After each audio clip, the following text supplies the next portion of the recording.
All right. Good morning. Good morning. We should be live. This is Thursday, November the 3rd, 2022, and we are trying to just cover some topics and just refresh the students who maybe it's been a couple days since we've had our sessions. That's the purpose of this. And so it just gives a little extra content, a little extra value, and hopefully it's just helpful, a fruitful thing. So we're going to go ahead and break it into basically three categories of topics I want to cover lightly today, just to do a quick refresher.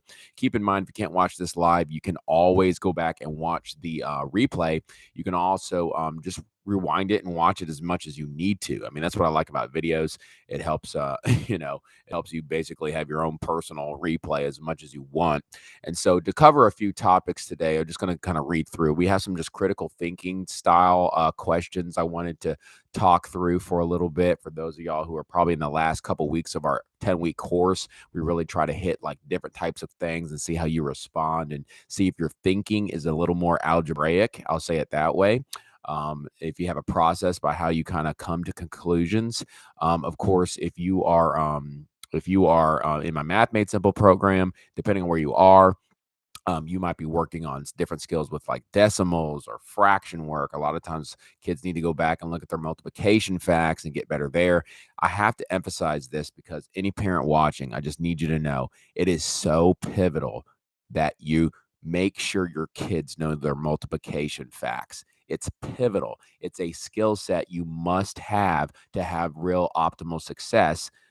You're just feeding them to the wolves, frankly, by the time they get to the middle and high school grade levels. I mean, you can't reduce a fraction if you don't know your times tables. You definitely can't factor a polynomial if you don't know your times tables, the distributive property. I mean, so many things, the order of operations. There's so many things that happen once you get to the middle and high school levels where knowing your times tables can make or break you. So it's super important. So I encourage you to go to timestables.com, or there's probably some other websites, but I know that one's a good one that breaks down how to go through each one of those sets and also has games and activities and time tests. It can be kind of fun and interactive. But anyway, I think we're ready to go ahead and get into this. So depending on what you're covering today, I wanted to touch on just some normal protocol when it comes to problem solving. So like when I say critical thinking, I basically, as far as math is concerned, I'm going to be throwing up some problems that are a little bit more, I would say, in the ballpark of like the ACT exam or the SAT, like college entrance or standardized testing. At that point, they're trying to hit some questions that, yeah, you'll have to have some knowledge from your time in high school, but also it presents it in such a way where you can probably problem solve it even if you hadn't like had that lesson last week, if that makes sense, right? So like one of the topics I wanted to cover on here is something simple, but a lot of kids are getting confused on it, and that's dealing with the order of operations. I want to touch on that because that's just something that you need to know by the time you're about junior in high school taking that exam. So, for example, on one of our diagnostics tests for one of our students, they're looking at, I think this is question 2. They're looking at a simple order of operations problem, and it says 675, and it's divided by, and then in parentheses you're going to see 6 plus 9 divided by 3, and then close parentheses. So it's going to look like this. I'm going to go ahead and make sure you can see this, okay? So this is a situation. It's actually pretty simple. It's nothing overly detailed. It's something that you would have seen several times by the time you're a junior in high school, probably starting as early as 7th or 8th grade. But it pops up in every single one of those grade levels in some form or another. Keep in mind with the order of operations, you want to follow that. Please excuse my dear Aunt Sally, or as one of my students found out, I had a kid who used to say, "Punk evil monkeys die at sunset." I don't know what you got to do to remember, but it stands for different operations and when to do what, right? Parentheses. That's like a protocol. Parentheses, then exponents, then multiply or divide. Now, let me just go ahead and say this. A lot of kids don't realize when you get to M and D, multiply or divide, and the same thing's true with add and subtract, you don't have to multiply before you divide. It's really parentheses, exponents, multiply or divide, and then add or subtract. That's the truth. It's one or the other. And how you make that determination is left to right, what comes first. So, for example, when we're looking at this particular problem, I'm noticing I need to start with P, right? Well, are there any parentheses? Well, yeah, there is. So we want to do anything that's happening within the confines of the parentheses first before we try to address anything else. Now, once I'm in the parentheses, I identify, okay, well, that's 6 plus 9 divided by 3. I don't just go 6 plus 9 and then divide by 3. You still have to follow order of operations. Well, order of operations says you're going to have to do any kind of multiplying or division before you do any addition or subtraction. So I'm not going to do 6 plus 9. I'm going to do 9 divided by 3 first when I'm trying to evaluate this. And that's going to lead to different results if you miss that fact. 9 divided by 3 is 3. So then I bring down the 6 plus, and I like to just what we call simplify it, right? Just do the one part that we just evaluated and then just kind of write it what's left and just make sure it gets a little more simplified till you get an answer, right? So we still got to do what's inside the parentheses because we're not done. But now there's just two numbers addition. That's pretty simple. 6 plus 3 is really 9. Once I got my one number, there's not really any need for the parentheses anymore. So as I simplify this out, this is kind of what that would look like. Okay. Now it's pretty simple. It's just one number divided by another number, 675. Now, as I always tell kids, parents, by the time you get to 7th, 8th grade, maybe 8th and 9th especially, we're okay with calculators. Okay. Frankly, we have such large calculations we have to do. There's no time to do every little thing by hand. And so when you got a number like 675 divided by 9, get out your calculator just to save some time. You should have learned that maybe in 4th and 5th grade, how to do long division. So I'm just going to do this for time. It turns out it's 75, right? So, and I'm perfectly fine with that. Most high school teachers do use calculators to certain degrees because of the level of math that we're trying to focus on. It's not basically worth our time. So there it is. That would be 75. And that's a refresher there. Now, I just want to emphasize order of operations. A lot of you kids have heard that. Please excuse my dear Aunt Sally, PEMDAS. You're familiar with that. I'm telling you, 50% of the students I work with did not know, maybe even more than that, did not know that you could divide before you multiply in some instances. They did not know you could subtract before you add in some instances. They think it's strict, then this, then this, then this. And that's a very common misconception. Okay. It's a very common misconception.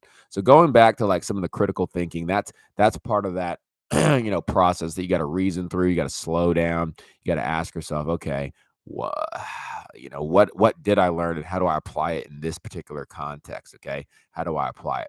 So anyway, moving on a little bit, I wanted to throw up a problem that, you might feel like you've learned this process, but the way it shows up, it can be a little bit tricky.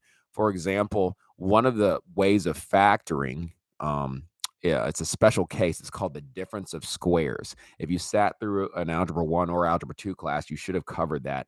A difference of squares is a type of polynomial that is unique because it's the subtraction of two terms, but each of those terms is itself a square root. It's a perfect square. So like, for example, if you look right here, this one's a little funny because a lot of times kids don't recognize it as a difference of squares. So what do I mean by difference of squares? What I mean is you got 25x squared, you got 16y squared. What you may notice is that 25 and 16, these coefficients here, are perfect squares.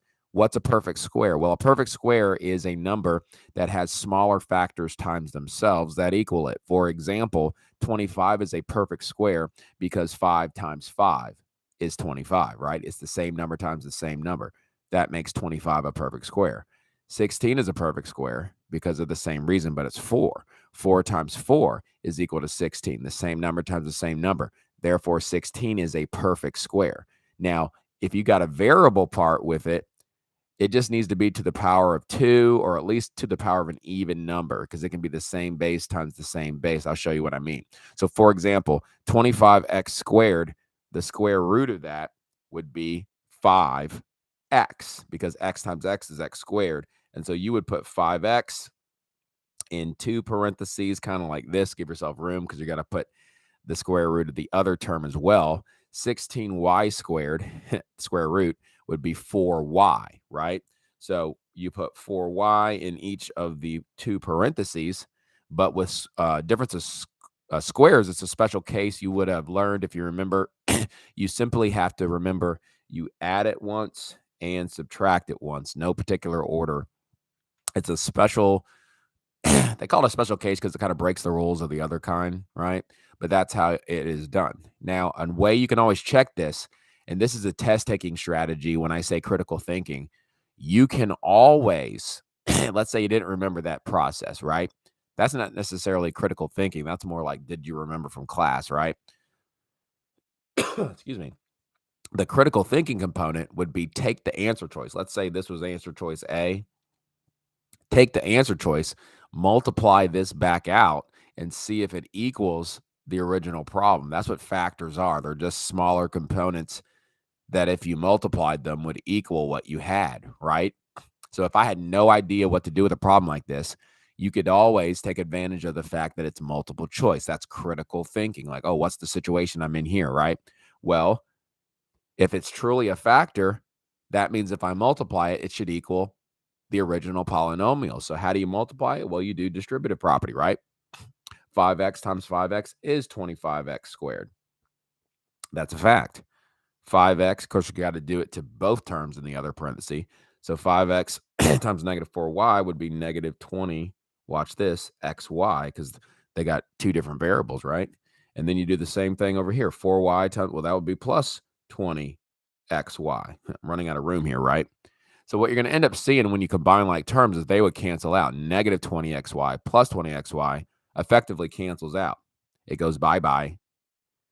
But you have to do that same 4y times a negative 4y, which is going to be minus 16y squared. So all you'd have left, is 25x squared minus 16x squared. So you can see that right there is the same polynomial that you had above. But you can practice some of your distributive property with a problem like that. Okay? So just to recap, think outside the box. When I was in grad school, there was always, a handful of questions, especially if I was taking that final test or whatever of the year or the final test to get certified or whatever it is. You got to take some big mega test at some point. Make sure you're competent, right? There would inevitably be a handful of problems that I couldn't remember what the professor said. I couldn't remember what it said in the book. Like, oh God, it was a very detailed thing. You're covering 1,000 topics. You're going to forget a few, right? Well, you want to give yourself a chance in those situations. If you're taking typical standardized tests, they're multiple choice, you can oftentimes look for each answer choice given and test it kind of the other way. Well, would this actually equal this? And that could get you a handful more questions, help you with scholarship, college entrance, and what have you. So anyway, excuse me for just 1 second. This is the problem going live. We got dust back here. I just got to blow my nose, I think. So forgive me for this. That's the problem with live, right? You can't edit. But anyway, so just want to touch on that. That's just a couple different things to think about. And if you're taking my 10-week course, there are going to be questions on here that we didn't teach that skill set. Just being straight up. You can't cover every little topic in algebra in 10 weeks. You can't. We can try to cover some of the most important topics, right? But you can't cover every single one. This is going to give you a chance to give a crack at some ones that maybe haven't been taught exactly how to do it, but maybe you can figure it out your own way. It's just to kind of train you and see how you do, right? Don't get down if you don't know a few of the problems. We hadn't learned it before, okay? So we'll talk about it on the next one.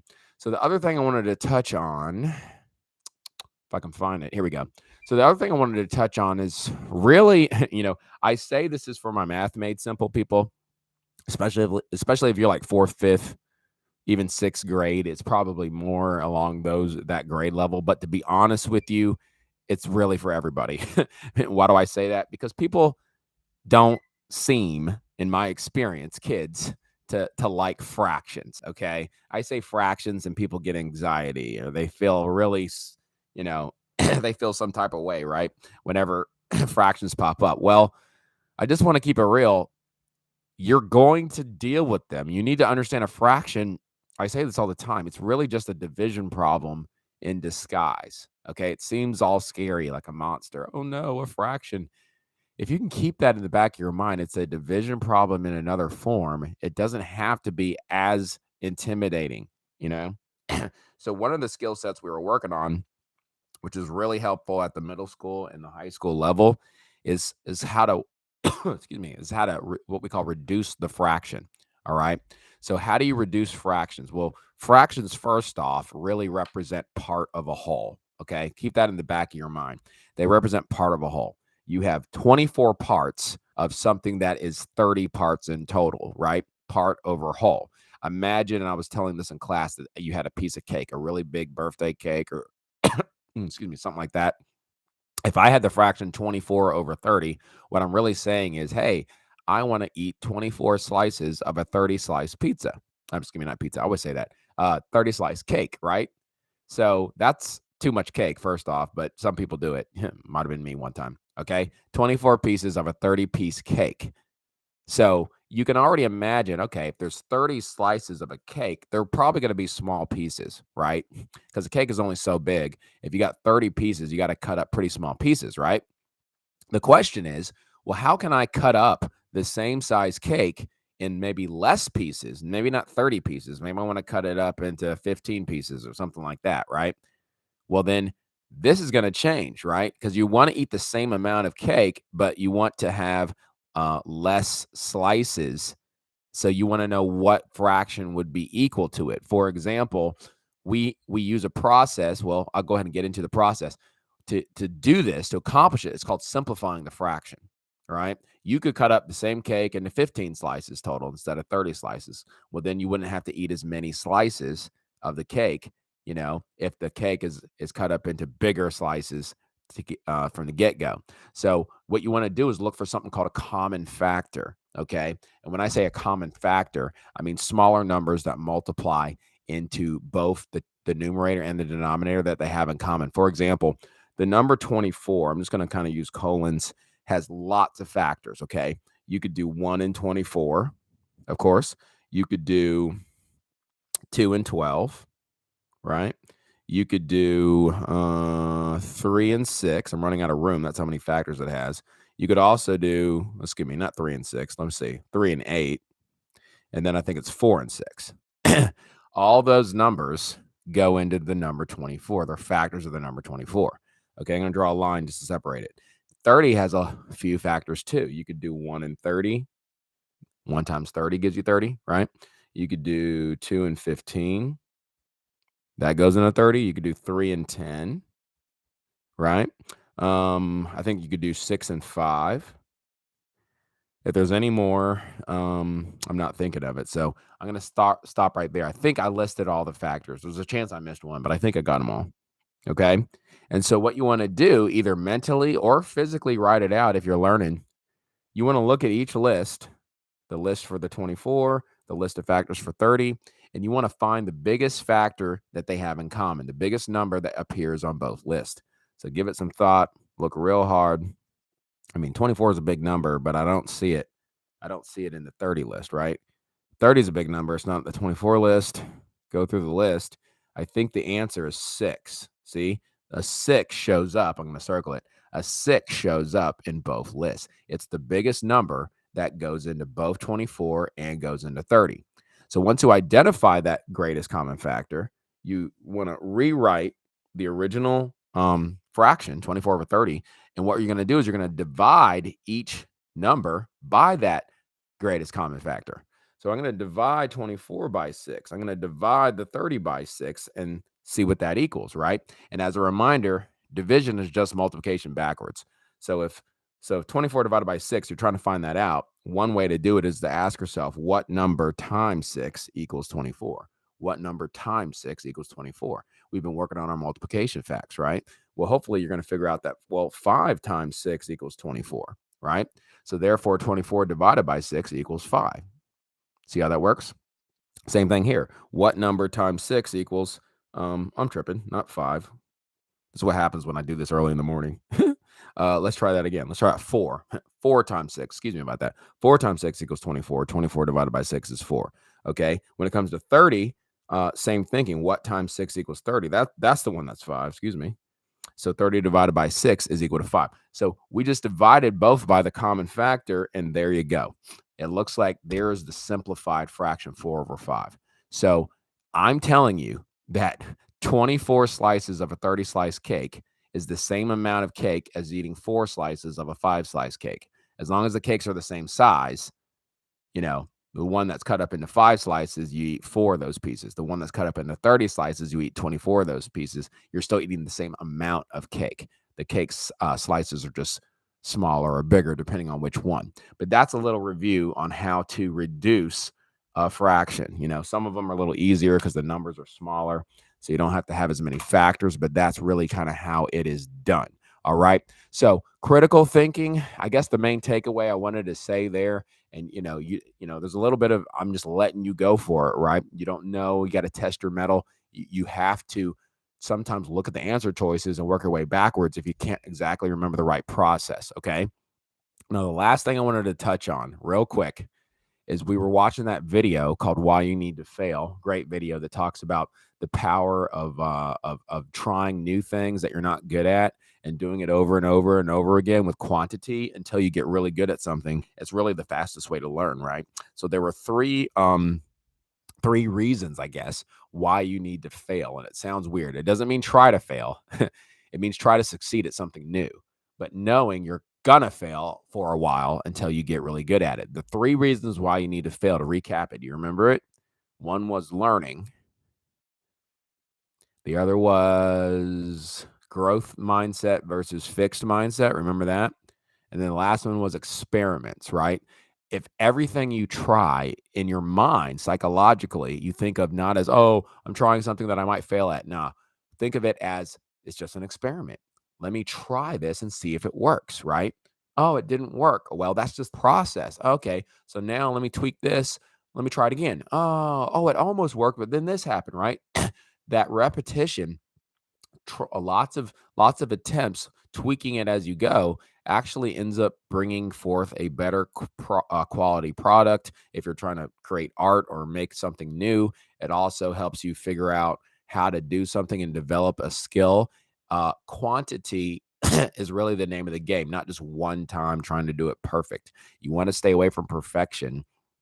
You do want excellence, but it's not perfection. And so that mindset, if you start thinking of it as an experiment and not failure, it's going to help you out in life no matter what it is that you're trying to pursue, right? And so when you watch the video, one of the things that was most interesting is when they did the art analogy, right? When there was 2 groups of students who were trying to make a really good quality clay pot, right? One group was tested based on the quality of making one pot. The other one was graded based on how many pounds of pots they made. 50 pounds of pots was an A, 40 pounds of pots was a B.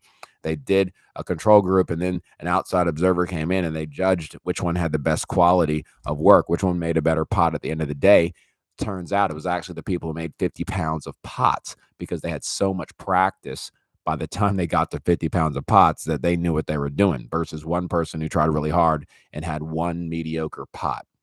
And so when it comes to your mindset, I really want you to think about that in terms of even doing your math work, right? That's why it's important to do some practice, do a lot of practice. The more you do, you get better at it. It's more of a skill set than just regurgitating something you learned or a fact, right?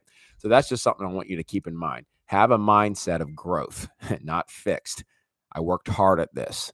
I'm just like this. Nah, you want to attach the effort you put into it versus the output that you got versus I'm just this kind of a person, that hurts you. Fixed mindset hurts you. So anyway, that's all I got to say on this one. Keeping it short and sweet. It's about 25 minutes. We covered critical thinking. We covered some fraction reducing and your mindset when it comes to going about this stuff. All right. Hopefully that's going to make a difference in some of the decision making and how you respond to challenges in your life. And that's really what it's all about. So anyway, I got to go. I'll catch you on the next one. I'll see you in class. Have a good day.